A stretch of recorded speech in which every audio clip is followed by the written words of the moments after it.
ভগবতে বাসুদেবায়। আষাঢ়ে বাদল ধারা ঝড় ঝড় ঝরে, দেখিয়া শিরাধিকার হিয়া সইতে না পারে। আজকের বিষয়টি গুরুত্বপূর্ণ হতে চলেছে মেষ রাশি বা মেষ লগ্নের জাতক জাতিকাদের ক্ষেত্রে। বাংলার আষাঢ় মাস অর্থাৎ 16ই জুন 2026 থেকে 17ই জুলাই 2026 রবি প্রত্যেক মাসে এক একটি রাশিতে অবস্থান করে। তাই এই আষাঢ় মাসে রবি মিথুন রাশিতে অবস্থান করতে চলেছে। মেষ রাশি বা মেষ লগ্নের জাতক জাতিকারা আপনারা কেমন ফল পেতে চলেছেন তা আমি আচার্য কমলশাস্ত্রী আপনাদের কাছে এই ভিডিওতে বিস্তারিতভাবে আলোচনা করব। ধৈর্য সহকারে আপনারা ভিডিওটি দেখবেন। আমার প্রিয় দর্শক বন্ধুকে আমার আন্তরিক অভিনন্দন, শুভেচ্ছা ও ভালোবাসা জানাই। আমি আশা করি অনাদির আদি গোবিন্দের অশেষ করুণায় আপনারা সকলেই কুশল আছেন। আমি কারো ব্যক্তিগত জন্মছক বা নেটাল চার্ট নিয়ে বিচার বিশ্লেষণ করছি না। ঠিক এই আষাঢ় মাসের গ্রহ সন্নিবেশের মাধ্যমে একটি ছক প্রস্তুত করে তারপরে বিচার এবং ফলাদেশ করব। সেটিই হবে আপনাদের এই আষাঢ় মাসের গাইডলাইন। এরপরেই আমি চলে আসছি। দেখুন, রবি এই আষাঢ় মাসে অবস্থান করে মিথুন রাশিতে, এবং রবি অগ্নিকারক গ্রহ, এবং এই মিথুন রাশিটি বায়ু ও দ্ব্যর্থক রাশি। যেহেতু অগ্নিকারক গ্রহ রবি, তাহলে অগ্নিকে জ্বলতে সাহায্য করে কিন্তু বায়ু, এবং রবি এখানে 3টি নক্ষত্রের মাধ্যমে রাশিটি অতিক্রান্ত করবে। ঠিক রবি মেষ রাশি বা মেষ লগ্নের জাতক জাতিকাদের ঠিক তৃতীয়ভাবে রবির অবস্থান, এবং প্রথমেই কিন্তু মৃগশিরা নক্ষত্রে প্রবেশ করবে, যেটি 16ই জুন থেকে 22শে জুন পর্যন্ত। জাতক সেই সব কাজে আকৃষ্ট হবে যাতে লোকপ্রিয়তা আছে এবং বহুজনের সংস্রবে আসতে হবে। যেসব কাজে নানা বিষয়ে অল্প বিস্তর জ্ঞানের প্রয়োজন এবং যাতে অল্প পরিশ্রমে বেশি ফল পাওয়া যায়, তাও তাকে কিন্তু আকর্ষণ করে। বিশেষ করে কম্পিউটারের উপর, হাতের কাজে, টেকনিক্যাল লাইনে দক্ষতা অর্জন কিন্তু করবে, এবং এই জায়গায় সাহসী হবেন। হালকাভাবে হাতে আঘাত লাগার সম্ভাবনাও কিন্তু এই নক্ষত্রে প্রদান করতে পারে। রবি যখনই আদ্রা নক্ষত্রে প্রবেশ করবে, আদ্রা নক্ষত্রটি রাহুর নক্ষত্র, 23শে জুন থেকে 6ই জুলাই পর্যন্ত অবস্থান করবে। জাতক দেখবেন ওই সময় একটানা ভারী কাজ করতে নারাজ নন, কিন্তু কাজ তার নির্দিষ্ট ধারায় ও নির্দিষ্ট নিয়মে কিন্তু করা চাই। জাতক অনেক সময় কথা দিয়ে কথা রাখা কিন্তু মুশকিল হয়ে পড়বে। যেহেতু সপ্তম দৃষ্টি ধনুরাশিতে দেওয়ার কারণে বারবার ছোটোখাটো ভ্রমণও কিন্তু হতে পারে, এবং ভ্রমণে তৃপ্তিও পাবেন। তবে পাড়া প্রতিবেশীর সঙ্গে সম্পর্ক কিন্তু সেই মতো ভালো থাকবে না। রবি যখন পুনর্বসু নক্ষত্রে প্রবেশ করবে, অর্থাৎ বৃহস্পতির নক্ষত্রে 7ই জুলাই থেকে 17ই জুলাই পর্যন্ত, জাতক জ্ঞান অর্জনের প্রতি ইচ্ছা প্রবল ও ভাগ্য উন্নতি ঘটবে। কর্মে বিশ্বাস থাকবে, তেজের সঙ্গে সত্য কথা বলার সাহসও কিন্তু পাবেন, এবং দূরভ্রমণের যোগও কিন্তু থাকবে, এবং ভ্রমণের তৃপ্তিও পাবেন। যেসব কাজে স্মৃতিশক্তি অল্প বিস্তর জ্ঞানের পরিচয় দিতে হয়, সেই সব কাজ কিন্তু ভালো লাগবে। এবং বিশেষ করে দেখবেন যাদের জন্ম আশ্বিন মাসে হয়েছে বা কার্তিক মাসে যাদের জন্ম হয়েছে, বা যাদের জন্ম বিশেষ করে ফাল্গুন মাসে হয়েছে, তাদের ক্ষেত্রে রবি যদি জন্মকালীন শুভ বলবান থাকে, তাহলে এই আষাঢ় মাসে তার ক্ষেত্রে শুভ প্রভাব কিন্তু বিস্তার ঘটবে। কারণ হচ্ছে কি, দেখুন, যার আশ্বিন মাসে জন্ম হয়েছে, জন্মকালীন রবি কন্যা রাশিতে অবস্থান করছে। কন্যা রাশি থেকে এখন গোচরে ঠিক 10মভাবে রবি প্রবেশ করবে, এবং যার কার্তিক মাসে জন্ম হয়েছে তার রবি নিচস্থ অবস্থায় অবস্থান করছিল, এখন গোচরে 9মভাবে কিন্তু রবি প্রবেশ করবে। এবং যার বিশেষ করে ফাল্গুন মাসে জন্ম হয়েছে, তার কুম্ভ রাশিতে রবি অবস্থান করছে। জন্মকালীন রবি থেকে ঠিক 5মভাবে রবি কিন্তু বর্তমানে প্রবেশ করবে এই আষাঢ় মাসে, যা বিশেষ করে উদ্যম লাভ এবং কর্মলাভের যোগ ও সাফল্য কিন্তু এনে দেবে। আর্থিক উন্নতিও তাদের ক্ষেত্রে ঘটবে। পিতার সাহায্যে আপনার ভাগ্য উন্নতি ঘটতে পারে, এবং পৈতৃক ব্যবসায় যুক্ত হতে পারেন। যাবতীয় পরিকল্পিত কাজকর্মে সাফল্য কিন্তু এনে দেবে। ব্যবসা বাণিজ্য যারা যুক্ত রয়েছেন তাদেরও কিন্তু সাফল্য প্রদান করবে। যারা শিক্ষাক্ষেত্রে রয়েছেন, উচ্চশিক্ষায় সফলতা আসবে, এবং সন্তানের কাজকর্মে উন্নতি, সাফল্য, কর্মলাভের যোগ সন্তানের কিন্তু এনে দিতে পারে। সকলের সহিত সুসম্পর্ক কিন্তু নির্দেশ করবে। তবে মাথায় রাখতে হবে, জন্মকালীন রবিকে শুভ এবং বলবান থাকতে হবে। বর্তমানে দেখুন, যেহেতু মেষ রাশি বা মেষ লগ্নের জাতক জাতিকাদের ক্ষেত্রে রবি ঠিক এই আষাঢ় মাসে মিথুন রাশিতে অবস্থান করছে, যা রাশিচক্রের পঞ্চম ভাবের অধিপতি গ্রহ, সিংহ রাশির অধিপতি গ্রহ তৃতীয় ভাবে অবস্থান করবে। এবং মেষ রাশির ক্ষেত্রে রবি, চন্দ্র, মঙ্গল এবং বৃহস্পতি এরা কিন্তু শুভকারক গ্রহ। এবং এই মেষ রাশির ক্ষেত্রে শনি, বুধ এবং শুক্র অশুভকারক গ্রহ। এবং এই মেষ রাশিতে রবি তুঙ্গস্থ হয়, শনিদেব নিচস্থ হয়। আমি আচার্য কমল শাস্ত্রী প্রত্যেক বুধবার এবং শুক্রবার সন্ধ্যা 8:30 এই ইউটিউব চ্যানেলে লাইভ অনুষ্ঠান করে থাকি। ঠিক ওই সময় আমাকে ফোন করলে আপনারা নিজেদের ভাগ্য বিষয়ে জানতে পারবেন। তাছাড়া বিভিন্ন ধরনের ভিডিও আপলোড করে থাকি, সেগুলি পাওয়ার জন্য আমার চ্যানেলকে সাবস্ক্রাইব করে বেল আইকনে ক্লিক করে রাখুন। যখন আমি লাইভ অনুষ্ঠান বা যে কোনো ভিডিও আপলোড করলে আপনাদেরকে নোটিফিকেশন পৌঁছে যাবে। দেখুন, মেষ রাশির ক্ষেত্রে আমি আগেই বলে গেলাম যে রাশিপতি মঙ্গল এবং চন্দ্র, রবি এবং বৃহস্পতি এরা যদি শুভ বলবান থাকে, তার ক্ষেত্রে কিন্তু শুভ প্রভাব কিন্তু বিস্তার ঘটাবে। এই যে আষাঢ় মাসে আপনাদের মেষ রাশি বা মেষ লগ্নের জাতক জাতিকাদের ক্ষেত্রে বিশেষ করে যতই শনির 7.5 চলুক না কেন, রাশিপতি মঙ্গল এখানে অবস্থান করবে 21শে জুন পর্যন্ত। রাশিপতি রাশিভাবে অবস্থান করা তাহলে কিছু না কিছু শুভ প্রভাব বিস্তার ঘটাবে। তারপরে দ্বিতীয়ভাবে প্রবেশ করবে, দ্বিতীয়ভাবে মঙ্গল কিছুটা অশুভ প্রভাব কিন্তু বিস্তার ঘটায়। তৃতীয়ভাবে সারা মাস জুড়ে কিন্তু অবস্থান করবে রবি, যে পঞ্চম ভাবের অধিপতি গ্রহ রাশিচক্রে। তৃতীয়ভাবে গোচর চলাকালীন কিন্তু রবি শুভ প্রভাব কিন্তু বিস্তার ঘটায়। তাহলে রবিও এই মাসের ক্ষেত্রে আপনাদের ক্ষেত্রে শুভ প্রভাব কিন্তু বিস্তার ঘটাবে এই মাসে। এবং বৃহস্পতিও চতুর্থ ভাবে অবস্থান করছে, যেটি সুখের জায়গায়। এবং চতুর্থ ভাবে বৃহস্পতি কর্কট রাশিতে তুঙ্গস্থ অবস্থায় অবস্থান করছে, যা বৃহস্পতিও এই মাসের ক্ষেত্রে বা পরপরে যে কয়েকটি মাস আসবে তার ক্ষেত্রে আপনাদের মেষ রাশি বা মেষ লগ্নের জাতক জাতিকাদের ক্ষেত্রে অতি শুভ প্রভাব কিন্তু বিস্তার ঘটাবে। যেহেতু বৃহস্পতি ভাগ্যপতি গ্রহ উচ্চস্থ জায়গায় আনন্দে অবস্থান করবে, সেই কারণে এই মাসে কিছু না কিছু শুভ প্রভাব আপনারা কিন্তু পেতে চলেছেন। কারণ শনির 7.5 চললেও বৃহস্পতির দৃষ্টি শনিদেবের উপর পড়বে, যে শনিদেব রেবতী নক্ষত্রে অবস্থান করলেও যেহেতু বৃহস্পতির দৃষ্টি শনিদেবের উপর থাকায় বৃহস্পতির সঙ্গে শনির সম্পর্ক ভালো কিছুটা হলো। আপনাদের যার রাশিচক্রে এই গ্রহগুলো যদি শুভ বলবান থাকলে তাহলে অতি শুভ প্রভাব কিন্তু বিস্তার ঘটাবে বা 7.5 প্রভাব কিন্তু হ্রাস ঘটবে। এই যে তৃতীয়ভাবে রবির অবস্থান বন্দুকগৃহে, এবং এই জায়গায় বিশেষ করে 22 তারিখ পর্যন্ত রবি বুধ বুধাদিত্য যোগ সৃষ্টি করবে এবং এখানে শুভ প্রভাব বিস্তার অতি অবশ্যই ঘটাবে। প্রধানত সুস্বাস্থ্যের অধিকারী আপনাকে করে তুলবে, আয় বৃদ্ধি ঘটাবে, চাকুরি এবং ব্যবসায় নতুন দিগন্ত নির্দেশ করতে পারে বা নতুন আলোড়ন কিন্তু সৃষ্টি করতে পারে এই মাসের ক্ষেত্রে। এবং জাতকের মন উচ্চ এবং উদার ভাবাপন্ন। বর্তমান সময়ে আপনার আত্মবিশ্বাস, সাহস, কাজের প্রতি উদ্যম এবং বহু গুণ কিন্তু বেড়ে যাবে। এবং যোগাযোগ ক্ষমতা, তৃতীয় ভাব থেকে যোগাযোগ, তাহলে যোগাযোগের জায়গাটা কিন্তু বাড়িয়ে তুলবে।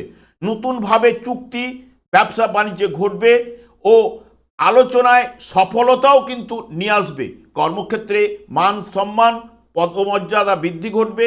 উচ্চ পদস্থ যারা কর্মচারী রয়েছেন বা বসের পূর্ণ সহযোগিতা আপনাকে কিন্তু প্রদান করবে এই রবি, এবং তাদের ক্ষেত্রে তাদের থেকে প্রশংসাও আপনি কিন্তু কুড়াবেন।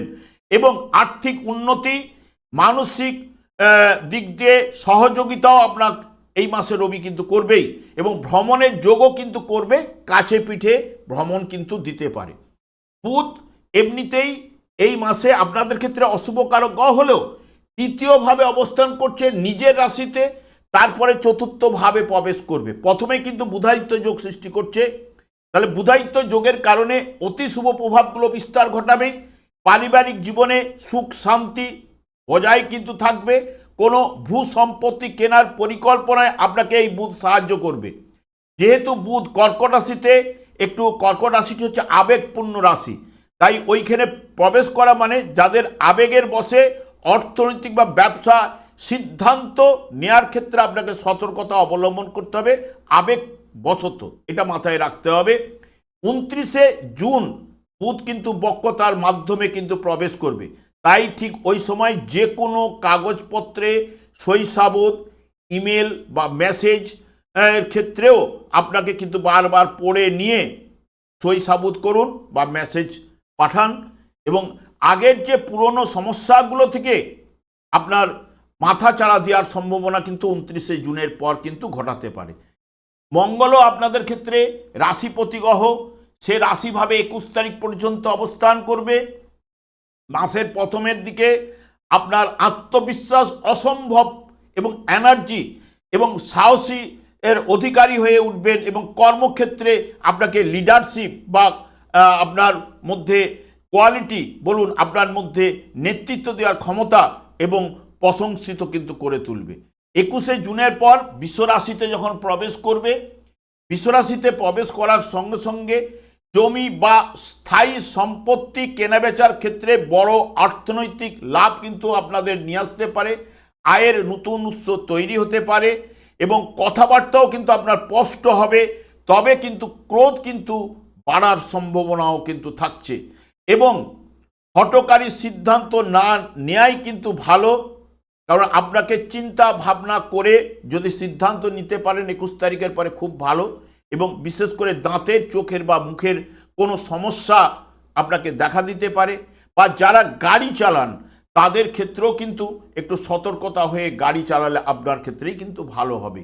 এবং শুক্র আপনাদের ক্ষেত্রে বিশেষ করে চতুর্থ এবং পঞ্চম ভাবে অবস্থান করবে, এবং সবথেকে বিশেষ করে বৃহস্পতির সঙ্গে সংযোগ ঘটাবে, এবং যেটি গৃহে সুখ প্রদান কিন্তু করবে। চতুর্থ ভাব হচ্ছে সুখের জায়গা, মায়ের কোল, আনন্দের জায়গা, স্বামী স্ত্রীর মধ্যে নিবিড় ভালোবাসা, সন্তানের দ্বারা আপনি গর্ব অনুভব করবেন, এবং দৈনন্দিন জীবনে আপনাকে শুভত্ব প্রাপ্ত করবে। কাজকর্মে দেখবেন আপনার আকর্ষণ বৃদ্ধি ঘটবে, এবং আর্থিক লাভও কিন্তু নিয়ে আসবে। প্রেমেও কিন্তু রোমান্স, নতুন প্রেমের সংযোগ কিন্তু আপনাকে ঘটাতে পারে, এবং আশাতীত লাভ অতি অবশ্যই শুক্রও কিন্তু প্রদান করবে। এই মাসের ক্ষেত্রে এরা কিন্তু শুভভাবেই অবস্থান করছে, এবং বৃহস্পতিও আপনাদের ক্ষেত্রে মেষ রাশির জন্য চতুর্থভাবে উচ্চস্থ দুর্দান্ত ফল কিন্তু এনে দেবে। ভাগ্যপতি হওয়ার জন্য আপনার যে আটকে থাকা যে কাজগুলো এখন গতি কিন্তু নিয়ে আসবে। কর্মক্ষেত্রে নতুন বড় সুযোগ কিন্তু প্রদান করবে, আকস্মিক ধনপ্রাপ্তির যোগও কিন্তু সৃষ্টি করবে। বিশেষ করে লটারি থেকে, ফাটকা থেকে বা আর্থিক লাভের সম্ভাবনা ঘটাতে পারে, এবং আধ্যাত্মিক চেতনার বিকাশও কিন্তু ঘটবে। ধর্মীয় কাজে আপনাকে আগ্রহ প্রদান করবে, এবং চতুর্থভাবে অবস্থান করার জন্য কর্মভাবের উপরে দৃষ্টি প্রদান করবে, যা বিশেষ করে আপনাদের মান সম্মান, পদমর্যাদা বৃদ্ধি করবে। বসের সাথে দারুণ সম্পর্ক, এবং সব বিষয়ে আপনাকে এই বস বা উচ্চপদস্থ কর্মচারীরা তা আপনাকে সাহায্য করবে। এবং পুরো মাত্রায় এই মাসে বৃহস্পতি আপনাদের পুরো মাত্রায় সাপোর্ট করবে। শনিদেব আপনাদের দ্বাদস্থ অবস্থায় অবস্থান করছে, এবং এখানে পূর্ণ উন্নতি সেই মতো কিন্তু ঘটায় না, কারণ এমনিতেই আপনাদের সাড়ে সাথী চলছে, নানা বাধা বিঘ্ন উপস্থিত করে। তবে শনি যেহেতু কর্মপতি গ্রহ এবং আপনাদের ক্ষেত্রেও কর্মফল প্রদান করে, যেহেতু শনিদেব কর্মফল প্রদান করা, কর্মপতি গ্রহ কঠোর পরিশ্রমের মাধ্যমে আপনাকে সফলতা এনে দেবে। তবে যার মধ্যে ধৈর্য, দৃঢ়তা, একাগ্রতা, সততা নিয়ে নিয়ম নিষ্ঠা যার মধ্যে রয়েছে, তারা তো অতি অবশ্যই সুফল দেবেই। এবং দ্বাদশভাবে যারা বিশেষ করে আমদানি রপ্তানি ব্যবসার সঙ্গে যুক্ত, বিদেশে কর্ম লাভ করার জন্য যারা চেষ্টা করছেন, এই মুহূর্তে কিন্তু বিদেশে কর্মলাভের যোগও কিন্তু প্রদান করতে পারে, বা বড় কোম্পানি, মাল্টিন্যাশনাল কোম্পানিতে চাকরির সম্ভাবনাও কিন্তু নিয়ে আসতে পারে। বিদেশে কর্মে যাওয়ার জন্য এই সময়টা কিন্তু আপনাদের উপযুক্ত হবে, এবং বিদেশ ভ্রমণের যোগও কিন্তু এই শনিদেবও কিন্তু প্রদান করতে পারে। তবে শনিদেবের যে শনির সারসাথীর প্রভাব কিন্তু হ্রাস বৃদ্ধি ঘটাবে, কারণ সেই বৃহস্পতি আপনাদের কর্মভাবে দৃষ্টি দেবে এবং কর্মপতির উপরে দৃষ্টি দেবে। সেই কারণে কর্মের কিছু না কিছু উন্নতি প্রদানও করবে, এবং শনির সাথে হ্রাস ঘটাবে। রাহু আপনাদের একাদশভাবে অবস্থান করছে, যা একাদশভাবে অপ্রত্যাশিত লাভ কিন্তু ঘটাতে পারে। তবে নিজের বিশেষ করে নিজের সুখটাকে বিশেষ করে বেশি করে দেখবে এবং বাঁকা পথে আয়ের সম্ভাবনাও কিন্তু প্রদান করে থাকে। অকস্মাৎ ধনপ্রাপ্তির যোগ সৃষ্টি করবে এবং বিশেষ করে যারা শেয়ার ট্রেডিং করেন তারা যদি ঠিকমতো শেয়ার ট্রেডিং করতে পারেন এবং লটারি ফাটকা থেকেও কিন্তু লাভের সম্ভাবনা এনে দিতে পারে। নতুন উৎস বা রাস্তা আপনি কিন্তু এই মাসে খুঁজে পেতে পারেন রাহুর মাধ্যমে। এবং কেতুও আপনাদের পঞ্চম ভাবে অবস্থান করছে। নতুন নতুন কিছু শেখার আগ্রহ কিন্তু এই কেতু তৈরি করে এবং পূর্বজন্মের পুণ্য কর্ম প্রদান কিন্তু এই জায়গায় কেতুও করতে পারে এবং ভাগ্যপতি গ্রহ আপনাদের বৃহস্পতি সেও কিন্তু নিয়ে আসতে পারে এবং আপনার আধ্যাত্মিক চেতনার বিকাশ ঘটবে এবং হিতকর কাজকর্মে আপনি আর্থিক ব্যয় ঘটাতে পারেন। নিজের নক্ষত্রে কেতু অবস্থান করার কারণে অকস্মাৎ লাভও কিন্তু আপনাদের নিয়ে আসতে পারে বা অপ্রত্যাশিত লাভও কিন্তু ঘটাতে পারে। ব্যবসা চাকরিজীবীদের নতুন সুযোগ ও দায়িত্ব বৃদ্ধি কিন্তু এই কেতুও কিন্তু ঘটিয়ে থাকে। তবে বিশেষ করে আপনাদের ক্ষেত্রে মঙ্গল, যার মঙ্গল নিচস্থ অবস্থায় অবস্থান করছিল সিংহ মেষ রাশি বা মেষ লগ্নের জাতক জাতিকাদের, বিশেষ করে বৃহস্পতি এখন অবস্থান করছে নিচস্থ মঙ্গলের উপর। এখন মঙ্গলের দৃষ্টি, বৃহস্পতির সংযোগ এবং যার অষ্টমভাবে বৃশ্চিক রাশিতে মঙ্গল ছিল তার ক্ষেত্রে কিন্তু হঠাৎ অকস্মাৎ লাভ অর্থপ্রাপ্তির যোগ কিন্তু তার ঘটবে এবং যার সপ্তমভাবেও মঙ্গল ছিল তার ক্ষেত্রে জন্মকালীন মঙ্গল শুভ বলবান থাকলে এই মাসে শুভ প্রভাব কিন্তু বিস্তার ঘটবেই। এবং চতুর্থভাবে সুখের জায়গায় যারা রিয়েল অ্যাসেটের ব্যবসা করেন, যাদের নিচস্থ অবস্থায় ছিল এবং জায়গা সম্পত্তি কেনা বিক্রির ক্ষেত্রে সার্থকতা কিন্তু নিয়ে আসবে, কারণ বৃহস্পতির সঙ্গে সংযোগ ঘটবে মঙ্গলের সঙ্গে, রাশিপতির সঙ্গে এবং অষ্টমভাবে বৃহস্পতির দৃষ্টি থাকছে, তাই অকস্মাৎ লাভও কিন্তু আপনাদের ঘটাতে পারে। এই বৃহস্পতি যার জন্মকালীন যদি নিচস্থ অবস্থায় অবস্থান করছিল মকর রাশিতে, তার ক্ষেত্রে কিন্তু অতি শুভ প্রভাব কিন্তু বিস্তার ঘটাবে। জন্মকালীন বৃহস্পতিকে শুভ বলবান থাকতে হবে এবং যার ক্ষেত্রে এই যে বুধ বা শুক্র, এরাও যদি দেখা যায় যে বুধ এখানে বুধায়িত্ব যোগ সৃষ্টি করছে, যার জন্মকালীন যদি ধনুরাশিতে বা মিথুন রাশিতে বুধ অবস্থান করে থাকে তার ক্ষেত্রে অতি শুভ প্রভাব কিন্তু পড়বেই। তবে শনির ক্ষেত্রেই ব্যতিক্রম, কারণ শনি হচ্ছে কর্মফল প্রদানকারী গ্রহ এবং ভাগ্যবিধাতা কর্মফল প্রদান এবং দণ্ডদান ওনার উপর ন্যস্ত ভার করে রেখেছে। এবং আমাদের 4টি যুগ রয়েছে, 4টি যুগে 4টি যুগধর্ম রয়েছে। যেহেতু এটি কলিযুগ, কলিযুগের যুগধর্ম হচ্ছে হরে কৃষ্ণ মহামন্ত্র। এই হরে কৃষ্ণ মহামন্ত্র দিনরাত্রি জপ করার কারণে ওনার স্ত্রী দ্বারা উনি অভিশাপ প্রাপ্ত। সেই কারণে আপনিও যদি এই হরে কৃষ্ণ মহামন্ত্র কলিযুগে যুগধর্ম যদি করেন, শুধু শনিদেব একাই সন্তুষ্ট হবেন না, অন্যান্য গ্রহগুলো সন্তুষ্ট হয়ে শুভ প্রভাব কিন্তু বিস্তার ঘটাবে। তবে এই মাসের ক্ষেত্রে, আষাঢ় মাসের ক্ষেত্রে আপনাদের অতি শুভ প্রভাব কিন্তু পড়তে চলেছে, এইটুকু আপনাদের কাছে বলতে পারি। আমি আর দীর্ঘায়িত না করে আমি একটা কথাই বলবো, হরে কৃষ্ণ মহামন্ত্র জপ করে নিজের ভাগ্যকে বদলে দিন। এবং আমি আচার্য কমল শাস্ত্রী প্রত্যেক বুধবার এবং শুক্রবার সন্ধ্যা 8:30 এই ইউটিউব চ্যানেলে লাইভ অনুষ্ঠান করে থাকি। ঠিক ওই সময় আমাকে ফোন করলে আপনারা নিজেদের ভাগ্য বিষয়ে জানতে পারবেন। তাছাড়া বিভিন্ন ধরনের ভিডিও আপলোড করে থাকি, সেগুলি পাওয়ার জন্য আমার চ্যানেলকে সাবস্ক্রাইব করে বেল আইকনে ক্লিক করে রাখুন। যখন আমি লাইভ অনুষ্ঠান বা যে কোনো ভিডিও আপলোড করলে আপনাদের নোটিফিকেশন পৌঁছে যাবে। আমি অনাদিরাদি গোবিন্দকে প্রার্থনা করি আপনারা ভালো থাকুন, সুস্থ থাকুন, আনন্দে থাকুন। আজ এই পর্যন্ত, পরে ভিডিও দেখা হচ্ছে। নমস্কার।